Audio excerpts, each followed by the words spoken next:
시인 칼릴 지브란의 이 말을 나는 참 좋아한다. 사실 삶을 사는 건 삶이다. 당신이 삶을 사는 사람이라고 생각하겠지만 당신은 그저 삶의 관찰자일 뿐이다. 관찰자는 육체의 세계에 있지 않지만 우리의 몸을 관찰한다.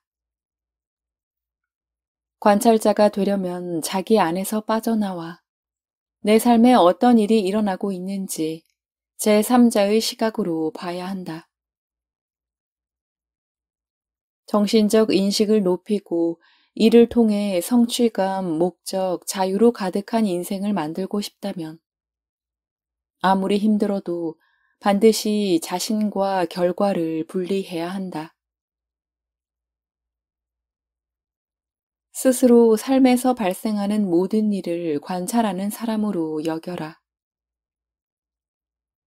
관찰자가 되라는 뜻이다. 내 안의 마음과 모든 생각에 주의를 기울여라. 오늘 일어나는 일과 과거에 있었던 일에 전부 주목한다. 세상에서 일어나고 있는 일들에 관심을 기울인다. 이 모든 과정에서 감정에 흔들리지 않는 관찰자의 관점으로 바라본다. 그렇게 두 가지 세계, 내면과 외부 세계를 알아차리고 나서 스스로 물어보라. 보이는 일 뒤에서 보고 있는 사람은 누구일까? 하루에 여러 번 이 질문을 던지다 보면 자신은 정해진 대로 행동하며 인생을 사는 몸과 마음보다 훨씬 더 큰 존재임을 알게 된다.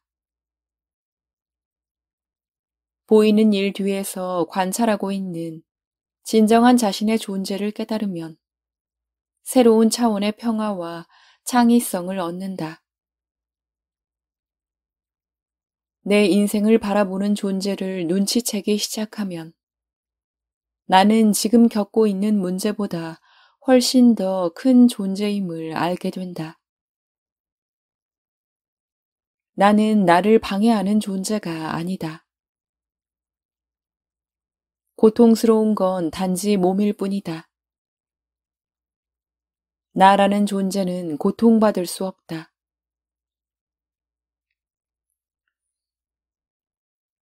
마음을 단련하기 위해서는 먼저 자기 최면 상태로 들어가야 한다. 알파 상태가 되는 것이다. 어떻게 알파 상태로 들어가는지 배울 필요는 없지만 내가 하는 방법을 보고 영감을 얻을 수는 있다. 나는 24초를 재는 초시계를 사용한다. 시계에 흐린 빛이 들어오고 숫자 24에서 시작해 23, 22로 줄어들어 1까지 내려온다. 24에서 1까지 내려오는 동안 마음속에 숫자가 아닌 어떤 생각이라도 떠오르면 24부터 다시 시작한다. 16이 되었을 때 내일 아침 치과 예약을 잊으면 안 돼. 라는 생각이 들면 24로 다시 돌아간다.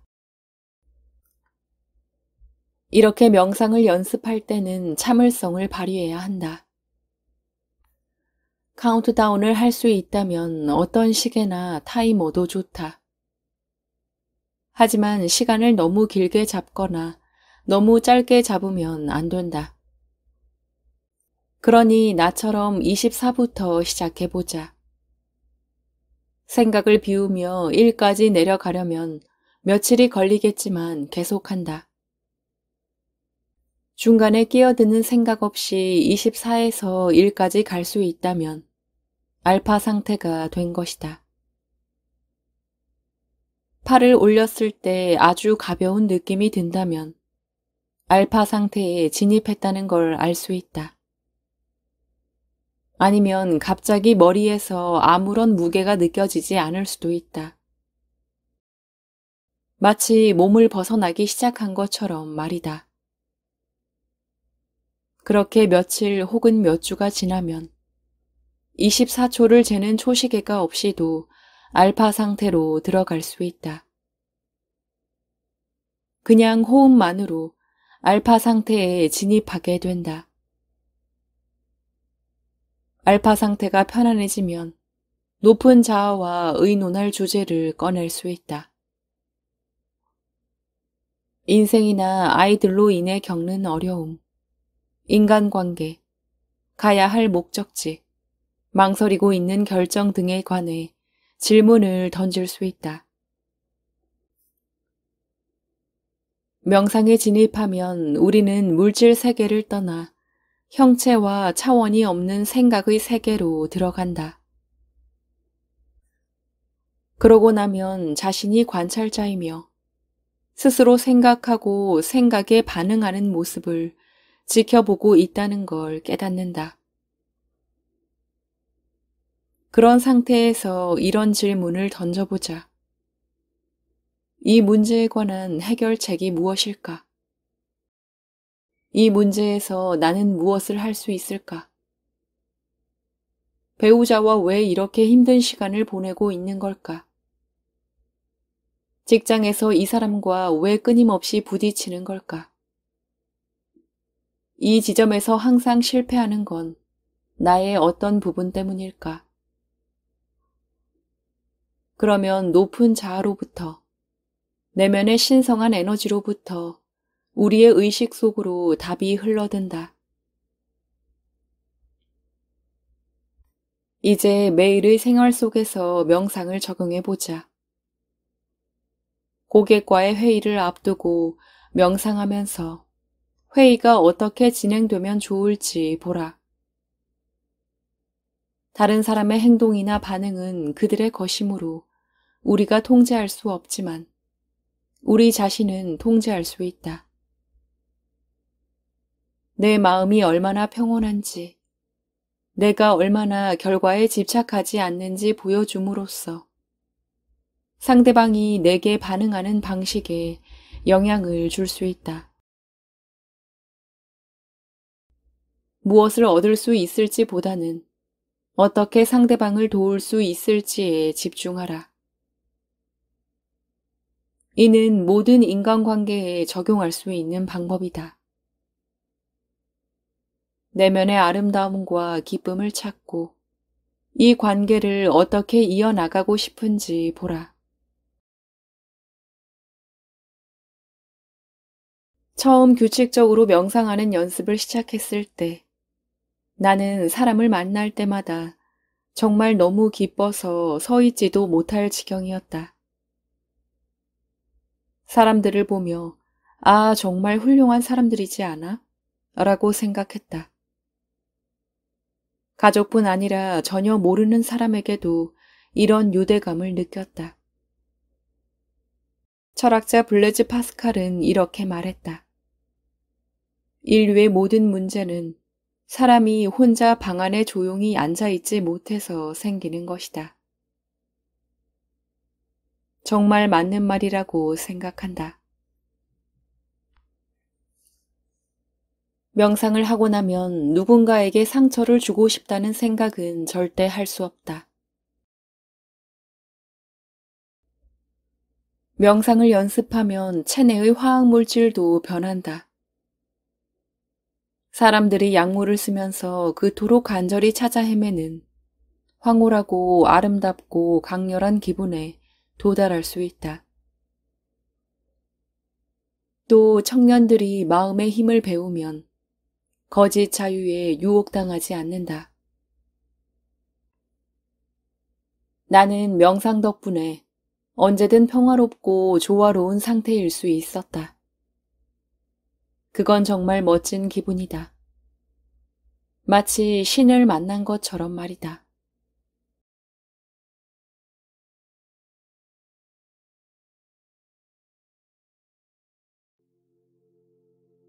시인 칼릴 지브란의 이 말을 나는 참 좋아한다. 사실 삶을 사는 건 삶이다. 당신이 삶을 사는 사람이라고 생각하겠지만 당신은 그저 삶의 관찰자일 뿐이다. 관찰자는 육체의 세계에 있지 않지만 우리의 몸을 관찰한다. 관찰자가 되려면 자기 안에서 빠져나와 내 삶에 어떤 일이 일어나고 있는지 제3자의 시각으로 봐야 한다. 정신적 인식을 높이고 이를 통해 성취감, 목적, 자유로 가득한 인생을 만들고 싶다면 아무리 힘들어도 반드시 자신과 결과를 분리해야 한다. 스스로 삶에서 발생하는 모든 일을 관찰하는 사람으로 여겨라. 관찰자가 되라는 뜻이다. 내 안의 마음과 모든 생각에 주의를 기울여라. 오늘 일어나는 일과 과거에 있었던 일에 전부 주목한다. 세상에서 일어나고 있는 일들에 관심을 기울인다. 이 모든 과정에서 감정에 흔들리지 않는 관찰자의 관점으로 바라본다. 그렇게 두 가지 세계, 내면과 외부 세계를 알아차리고 나서 스스로 물어보라. 보이는 일 뒤에서 보고 있는 사람은 누구일까? 하루에 여러 번 이 질문을 던지다 보면 자신은 정해진 대로 행동하며 인생을 사는 몸과 마음보다 훨씬 더 큰 존재임을 알게 된다. 보이는 일 뒤에서 관찰하고 있는 진정한 자신의 존재를 깨달으면 새로운 차원의 평화와 창의성을 얻는다. 내 인생을 바라보는 존재를 눈치채기 시작하면 나는 지금 겪고 있는 문제보다 훨씬 더 큰 존재임을 알게 된다. 나는 나를 방해하는 존재가 아니다. 고통스러운 건 단지 몸일 뿐이다. 나라는 존재는 고통받을 수 없다.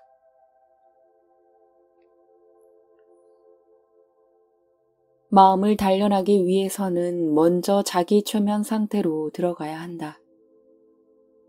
알파 상태가 되는 것이다. 어떻게 알파 상태로 들어가는지 배울 필요는 없지만 내가 하는 방법을 보고 영감을 얻을 수는 있다. 나는 24초를 재는 초시계를 사용한다. 시계에 흐린 빛이 들어오고 숫자 24에서 시작해 23, 22로 줄어들어 1까지 내려온다. 24에서 1까지 내려오는 동안 마음속에 숫자가 아닌 어떤 생각이라도 떠오르면 24부터 다시 시작한다. 16이 되었을 때 내일 아침 치과 예약을 잊으면 안 돼 라는 생각이 들면 24로 다시 돌아간다. 이렇게 명상을 연습할 때는 참을성을 발휘해야 한다. 카운트다운을 할 수 있다면 어떤 시계나 타이머도 좋다. 하지만 시간을 너무 길게 잡거나 너무 짧게 잡으면 안 된다. 그러니 나처럼 24부터 시작해보자. 생각을 비우며 1까지 내려가려면 며칠이 걸리겠지만 계속한다. 중간에 끼어드는 생각 없이 24에서 1까지 갈 수 있다면 알파 상태가 된 것이다. 팔을 올렸을 때 아주 가벼운 느낌이 든다면 알파 상태에 진입했다는 걸 알 수 있다. 아니면 갑자기 머리에서 아무런 무게가 느껴지지 않을 수도 있다. 마치 몸을 벗어나기 시작한 것처럼 말이다. 그렇게 며칠 혹은 몇 주가 지나면 24초를 재는 초시계가 없이도 알파 상태로 들어갈 수 있다. 그냥 호흡만으로 알파 상태에 진입하게 된다. 알파 상태가 편안해지면 높은 자아와 의논할 주제를 꺼낼 수 있다. 인생이나 아이들로 인해 겪는 어려움, 인간관계, 가야 할 목적지, 망설이고 있는 결정 등에 관해 질문을 던질 수 있다. 명상에 진입하면 우리는 물질 세계를 떠나 형체와 차원이 없는 생각의 세계로 들어간다. 그러고 나면 자신이 관찰자이며 스스로 생각하고 생각에 반응하는 모습을 지켜보고 있다는 걸 깨닫는다. 그런 상태에서 이런 질문을 던져보자. 이 문제에 관한 해결책이 무엇일까? 이 문제에서 나는 무엇을 할 수 있을까? 배우자와 왜 이렇게 힘든 시간을 보내고 있는 걸까? 직장에서 이 사람과 왜 끊임없이 부딪히는 걸까? 이 지점에서 항상 실패하는 건 나의 어떤 부분 때문일까? 그러면 높은 자아로부터, 내면의 신성한 에너지로부터 우리의 의식 속으로 답이 흘러든다. 이제 매일의 생활 속에서 명상을 적용해보자. 고객과의 회의를 앞두고 명상하면서 회의가 어떻게 진행되면 좋을지 보라. 다른 사람의 행동이나 반응은 그들의 것이므로 우리가 통제할 수 없지만 우리 자신은 통제할 수 있다. 내 마음이 얼마나 평온한지, 내가 얼마나 결과에 집착하지 않는지 보여줌으로써 상대방이 내게 반응하는 방식에 영향을 줄 수 있다. 무엇을 얻을 수 있을지 보다는 어떻게 상대방을 도울 수 있을지에 집중하라. 이는 모든 인간관계에 적용할 수 있는 방법이다. 내면의 아름다움과 기쁨을 찾고 이 관계를 어떻게 이어나가고 싶은지 보라. 처음 규칙적으로 명상하는 연습을 시작했을 때 나는 사람을 만날 때마다 정말 너무 기뻐서 서 있지도 못할 지경이었다. 사람들을 보며 아, 정말 훌륭한 사람들이지 않아? 라고 생각했다. 가족뿐 아니라 전혀 모르는 사람에게도 이런 유대감을 느꼈다. 철학자 블레즈 파스칼은 이렇게 말했다. 인류의 모든 문제는 사람이 혼자 방 안에 조용히 앉아있지 못해서 생기는 것이다. 정말 맞는 말이라고 생각한다. 명상을 하고 나면 누군가에게 상처를 주고 싶다는 생각은 절대 할 수 없다. 명상을 연습하면 체내의 화학물질도 변한다. 사람들이 약물을 쓰면서 그토록 간절히 찾아 헤매는 황홀하고 아름답고 강렬한 기분에 도달할 수 있다. 또 청년들이 마음의 힘을 배우면 거짓 자유에 유혹당하지 않는다. 나는 명상 덕분에 언제든 평화롭고 조화로운 상태일 수 있었다. 그건 정말 멋진 기분이다. 마치 신을 만난 것처럼 말이다.